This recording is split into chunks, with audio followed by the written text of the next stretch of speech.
দেখুন, এই আলোচনা করার মতো শিক্ষা বা জ্ঞান বুদ্ধি আমার আছে, তবে আপনার যদি এখন বয়স বা অর্থ কৌলিন্য না আটকায় তাহলে সেইটাই প্রথম কথা। আমাকে শাসন করবার অধিকার যে আপনার নেই, আপনি বোধহয় এই কথাটা ভুলে যাচ্ছেন। আর শুধু শাসন দিয়ে আপনি আপনার মেয়ের মনকেও জয় করতে পারবেন না।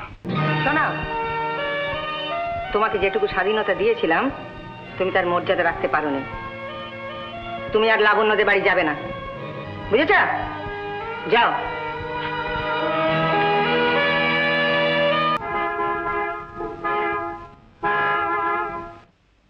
ঠিক বুঝেছি তুমি। এরকম চেম্বারের সামনে পাগলের মতন কেউ হর্ন দেয়? এসো। না, আজ চলি। সে কি হে নির্মল, বাইরে থেকে চলি। এসো এসো, ভেতরে এসো। না শোনো, আজ আর নামবো না। তুমি যদি আমার জন্য অপেক্ষা না করো সেই কথাটি বলতে এলাম। আরে এসো দিনই, ভেতরে এসো। নাবো না না, আরে শোনো না, কাজ পরে হবে। এখন ভীষণ জরুরি অ্যাপয়েন্টমেন্ট আছে, আজ একটু পাংচুয়াল হওয়া দরকার। A big fish to catch, বুঝলে না? উইশ ইউ অল সাকসেস, কিন্তু লেজা মুড়োর অংশটা যেন পাই।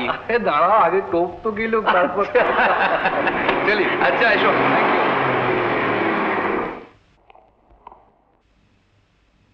তুমি কি বলছো আমি এক বর্ণ বুঝতে পারছি না। না মানে শুনেছিলাম যে পয়সা না নিয়ে কিছু শেখালে আপনাদের মানে হানি হয়, তাই ওই গান শিখিয়ে পয়সা নেওয়ার বদলে এই জীবন বীমা করার প্রস্তাবটা ওঠা আমারই মাথা থেকে বেরিয়েছে, বুঝলেন? তাহলে তুমি এই গান শিখিয়ে? হ্যাঁ, আমি শিখেছি। এই হালকা ধরনের গান? কেন হালকা কেন বলছেন? তর্ক করো না। কিন্তু দেখুন, তর্ক না করলে বুঝবো কি করে যে আমি গানটা হালকা শিখিয়েছি? এই নিয়ে আমি তোমার সঙ্গে কোনো আলোচনা করতে চাই না। কারণ?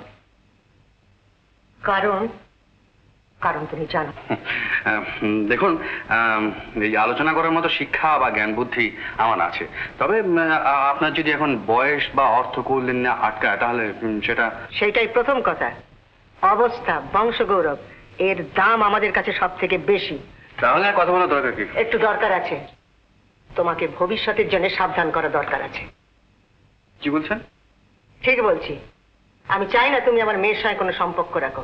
আমি চাই না তুমি তাকে এমন কোনো বুদ্ধি দাও যাতে তার শৃঙ্খলা ভাঙবার মনোভাব করে ওঠে। আমি চাই না আর কোনো অজুহাতে তুমি এই বাড়িতে আসো অথবা তার সঙ্গে কথা বলো। আমাকে শাসন করবার অধিকার যে আপনার নেই, আপনি বোধহয় এই কথাটা ভুলে যাচ্ছেন। আর শুধু শাসন দিয়ে আপনি আপনার মেয়ের মনকেও জয় করতে পারবেন না। কি কাজ করছো না মনে মনে কারো ধ্যান করছো? তেমন কথা মনে হলো কেন বৌদি? এই যে দেখছো না, আমি একজনের পথ চেয়ে সমস্ত গুছিয়ে বসে আছি। কি করব, অফিস থেকে আসবে তো, তাই ছটপট করছো আর গল্প করছো। না, আর গল্প নয়। দেখি বোধহয় এসে গেছে। ও মা, তুই? আয় আয়, ভেতরে আয়। তুমি এসো।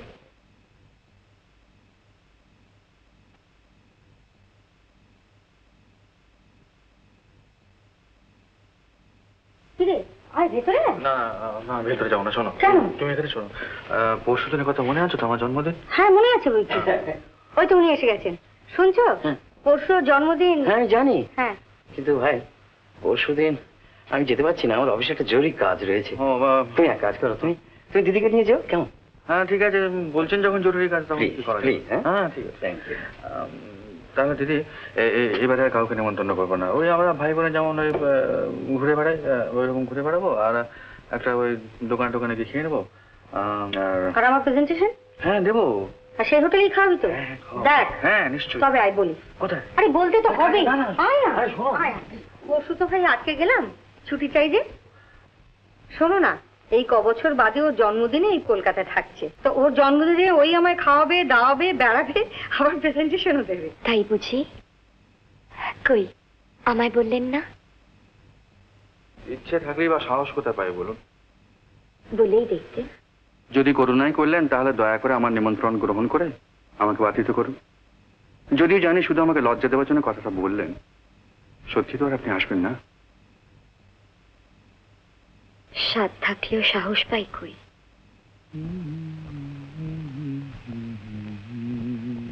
দেখ কাকে ধরে নিয়ে এসেছি। আরে আসুন আসুন আসুন, বসুন। আপনি আসবেন আমি আশাই করতে পারিনি। কথা দিলে কথা রাখার দায়িত্ব আমার। কিন্তু আপনি বলেছিলেন সাধ থাকলেও সাহস পায় না। কথাটা বোধহয় ভুল। স্বাদ থাকলেই সাহস পাওয়া যায়, কি বলো? চল চল বেরিয়ে পড়ি। হ্যাঁ চল।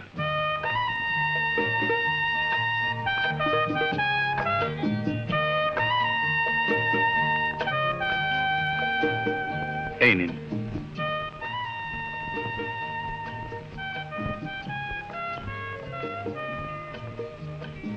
আগে বৌদির পাওয়া উচিত বলে দিলাম, তাই বলে কিনা আমি বাদ? নাম ওটা নিয়ে এবার ওকে উদ্ধার করো তো।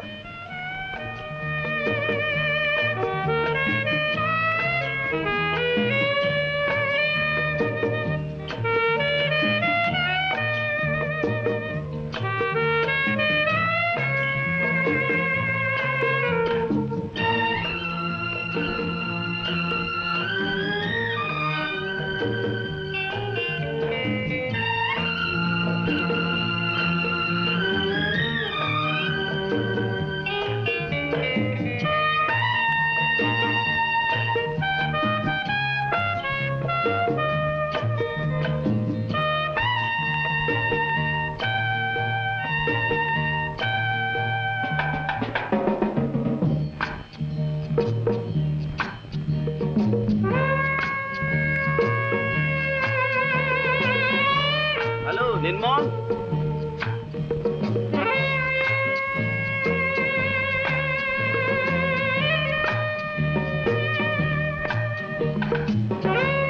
Hello Nirmal, hello hello. After a pretty long time. কেমন আছো? কেমন? ভালো। ইনি আমার দিদি, ও। দিদির ছাত্রী। আপনাকে কোথায় দেখেছি বলে মনে হচ্ছে। কি জেলাস আছে নাকি? না মানে পরিচয়টা করে দিলে না তো? হ্যাঁ দিদি পরিচয় করে দিই। মথুরেশ। বাস বাস বাস, I need no more introduction. Good evening.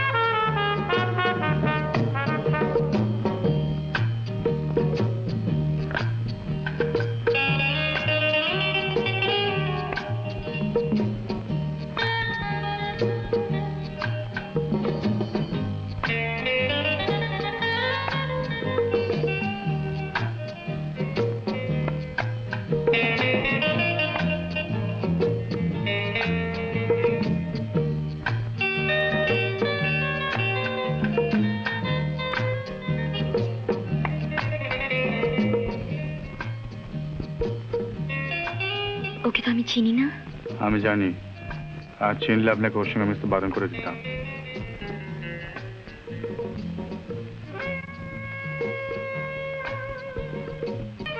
তোর বন্ধু বুঝি?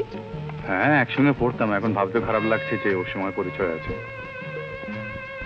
গতবারে উঠে তো আমরা এই একই জায়গায় বসেছিলাম না রে? আর জন্মদিনে কলকাতা থাকলে এই সময় এখানটাতে আমাকে পাওয়া যাবে।